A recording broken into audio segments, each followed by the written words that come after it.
Please, if you like what you're watching, hit that like button, hit that subscribe button, hit that share button. Briscoe Brothers versus Steiner Brothers. This is a hard one to pick because they're both brother tag teams. So there's kind of a natural kinship that they have. You know, they're in tune with each other. So that's what makes them like an even better team. And then you got the fact that they're both hard hitting.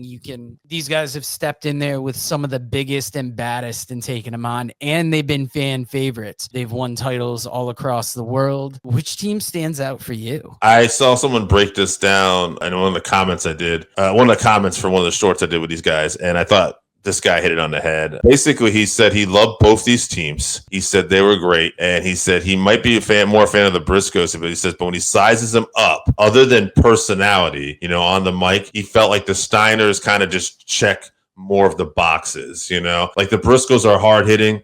Steiners might be a little more hard hitting. The Briscoes can wrestle, not going to out wrestle the Steiner brothers. You know what I mean? And I think that's ultimately what it comes down to is that, I guess it's what flavor of ice cream you like. But for me, I'm a little older than you, so I'm a Steiner Brothers guy. So I'm going to go with the Steiner Brothers. That being said, if we were going with my skills, Briscoes all day. Yeah, I mean, you could almost argue that the Steiners are like the Briscoes with an athletic background. There you go. Yeah.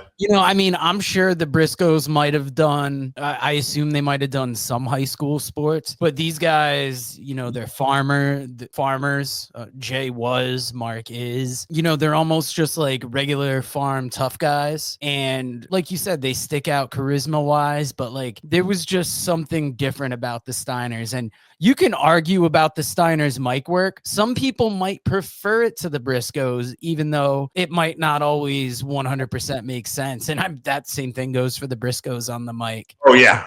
Yeah. Which I think is charming. I love that about them. The Briscoes at least had where like Jay was the straight ahead, attitude, tough guy, and Mark would drop in a little humor. You kind of have that a little bit with the Steiners, but like, yeah. I mean, even at times, Rick could be a little goofy on the mic. And in Scott's later years, some quotes that have lived in infamy. Yeah. Well, I mean, we're judging them kind of, I think, on early Steiner Brothers tag team here. But yes, I mean, if you want to take Scott's later mic work, he's a different animal. As much as I like the Briscoe brothers, not taking anything away from them, but it's got to be the Steiner brothers just because these guys were phenomenal in the ring. Thank you, everybody, for joining us. If you liked what you saw, please hit that like button, hit that subscribe button, hit that share, hit all the buttons.